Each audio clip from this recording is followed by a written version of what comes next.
All right, Kawhi Leonard is getting a lot of pushback and flack for just overall missing a lot of games. And on top of that, he's getting paid fully for as if he was playing all those games. Let's see what they have to say. I want to express my condolences to Steve Ballmer. This man is worth over $40 billion. He can't buy a break. Clippers losing games with regularity, and they just keep reminding you, even with the new arena. I think it's karma. I think it's bad luck. I think Steve Ballmer made a mistake investing in Kawhi Leonard. I think Kawhi Leonard is definitely one of my most interesting topics to cover on this channel because he has this reputation of being a quiet guy, yet everything around him is so chaotic. It's like he's one of the quietest divas that I've ever covered on this YouTube channel. Dang, okay. Let's keep going. Let me tell you what I'm talking about here. Kawhi Leonard makes $50 million each and every year, and after his team just got blown out by the Lakers 135-118, you know what he told reporters? Just gotta get the right lineups on the court, I guess. Get some more talent, play with better talent, and see what happens. No, don't say that.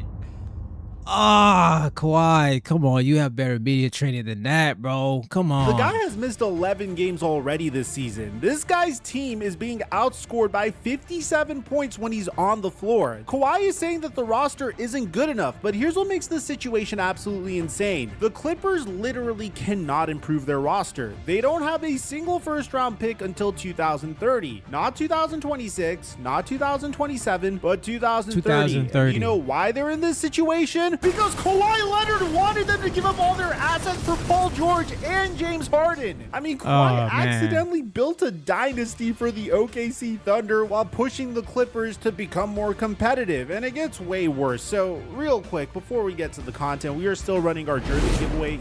Shout out to his jersey giveaway. I'm gonna, let him do his thing.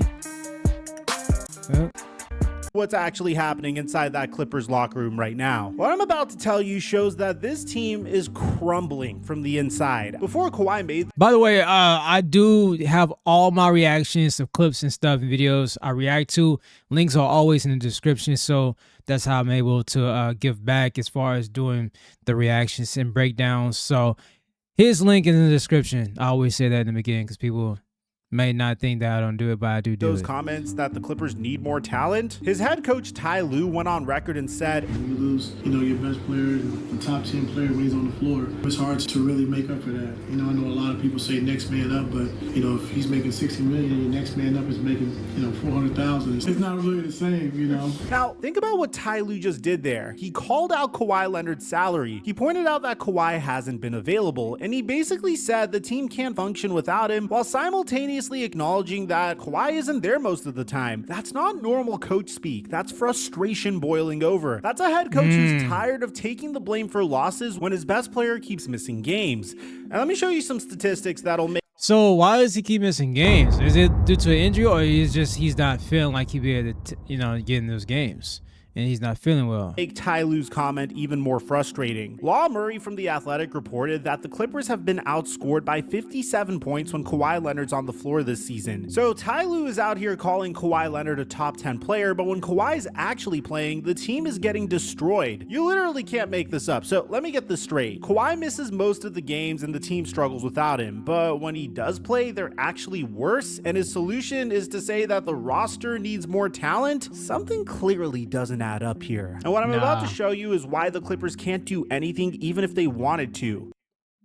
Okay, so here's where things get really crazy. When Kawhi says the team needs more talent, I genuinely want to know how, with what assets? Because the Clippers have given up the rights to 11 draft picks between now and 2030. They're keeping just 3 picks of their own over the next 6 drafts, and none of those are first rounders until 2030. They have virtually no leverage because no team wants a pick that's 5 or 6 years away. That basically has 0 trade value. And you guys already know how the Clippers ended up in this situation to begin with. It's all because of Kawhi Leonard. It started on July 6, 2019, the day the Clippers made one of the biggest trades in NBA history to convince Kawhi Leonard to sign with them. Remember, Kawhi Leonard was between choosing the Los Angeles Lakers and the Los Angeles Clippers, and he told Steve Ballmer that he'll sign with the Los Angeles Clippers if they also traded for Paul George. Doc Rivers reportedly told Kawhi, "Are you sure you want to do this? Because I believe Shai Gilgeous-Alexander is going to be a good player." But what they ended up doing was trading Shai Gilgeous-Alexander, Danilo Gallinari, and a historic package of draft picks to the OKC Thunder for Paul George. Oh my God, no.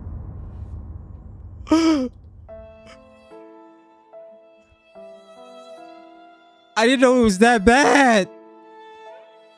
That's bad, bro. That is bad. Yeah. Let's keep Spending going. their 2022, 2024, and 2026 first-round Oh picks my unprotected, God. plus picks from Miami in 2021 and 2023, plus swap Why would rights you in do that? 2023 and 2025, 5 first-round picks, and 2 pick swaps. Also, they could pair Paul George with Kawhi Leonard and compete for championships. Now, the reason why this matters is the OKC Thunder have used those assets to build a dynasty. Shai Gilgeous-Alexander just won the 2025 NBA MVP award and led the Thunder to their first championship. The OKC Thunder are currently 17-1, and Jalen Williams hasn't even played this year, which, That's by the way, crazy. they drafted Jalen Williams with one of those Clippers picks. I've made a video on this in the past, and I don't want to dig too deep into it, but this trade legitimately ruined the NBA because I was aware that there was some type of trade that they made Oklahoma City Thunder like really strong and powerful, but I didn't realize how many draft picks they were getting lined up like that. Right?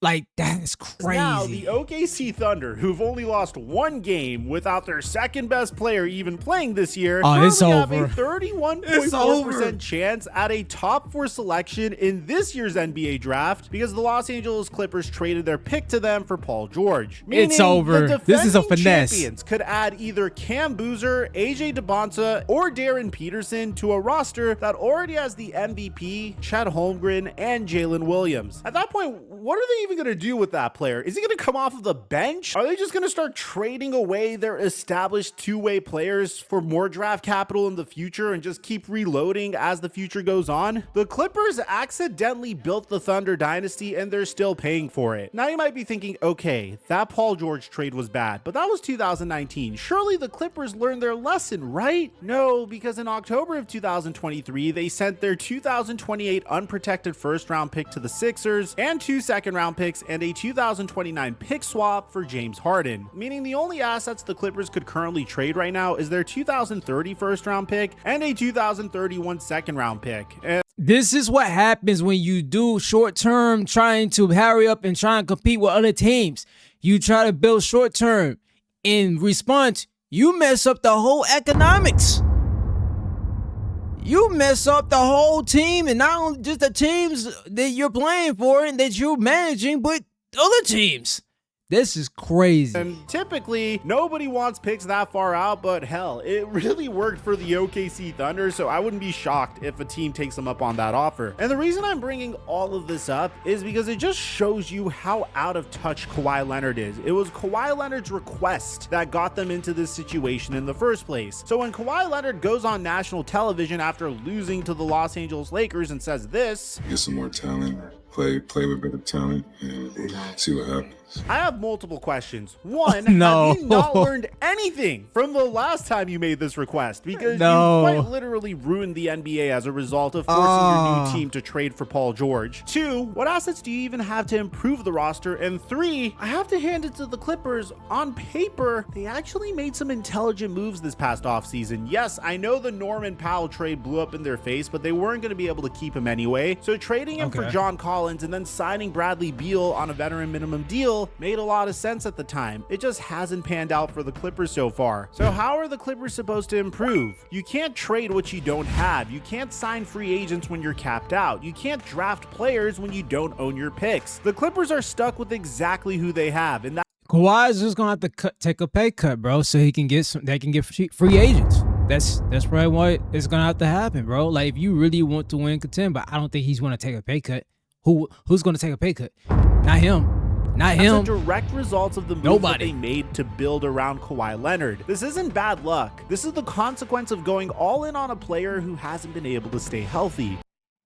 And that brings me to the elephant in the room, Kawhi Leonard's availability, because the numbers here are genuinely shocking. Since joining the Los Angeles Clippers, Kawhi Leonard has played in 272 games of 486 possible regular season games. That's 55.9% of his games. He's been unavailable for 45% of the Clippers' total games since he arrived in 2019. Let me say that again. The guy they traded everything for, the guy they built their entire franchise around, has missed almost half of all of his games. He's missed 214 regular season games since joining the Clippers. Now, I'm going to say this. To be fair, the Clippers did not know what they was getting into, right? This guy, he won like, I think 2 championship rings, right? Back to back, I think. For sure, he won 1. So he was an MVP, guarding, offense, two-way player. He also...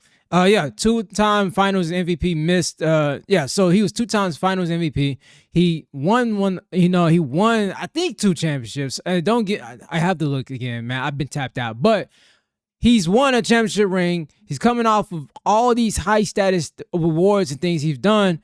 They were probably like, hey, man, this guy looks like he can continue to bring something to this foundation and something we need. And what his input is, maybe there's something between the chemistry that we can put him and Paul George with. I'm just saying. Missed the entire 2021-22 season with a torn ACL. He missed the first 34 games of last season due to knee inflammation. He's already missed 11 games this season with ankle and foot injuries. The Clippers have lost in the first round 3 straight times, and a big reason why is because their best player keeps getting hurt at the worst possible moments. And you know what makes this even more frustrating? The uncertainty around Leonard's injuries is almost as bad as the absences themselves. His camp and the team are never transparent about how serious things are. When he first got hurt this season, nobody told anyone how bad it was. Now, almost a month later, we're just learning that Lawrence Frank called the foot sprain significant. Clippers fans are left guessing every single game whether their best player is going to suit up, and honestly, it seems like even the people inside the organization are getting tired of it. I ain't gonna lie, it sounds like he is holding these guys hostage and he's getting all the money he possibly can before he says deuces. I don't know. This is very tough when you got a player of a caliber that you're supposed to depend on to, show up and do his job, but he's prone to injuries and stuff like that.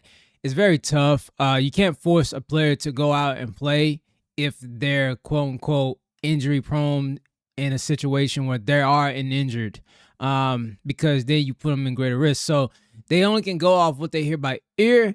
And I mean, it's very tough, man. I feel sorry for anybody who's a Clippers fan or just Clippers in general. Hopefully I can get something done. But tell me comment down below what you guys think. Hit that subscribe button if you're new. I do basically breakdowns and reactions to basketball content now. And that's what I've been doing for a good bit here. And I've just been going crazy. Been building a amazing community. And if you guys who's been watching, appreciate it. Anyway, see y'all next one. Peace.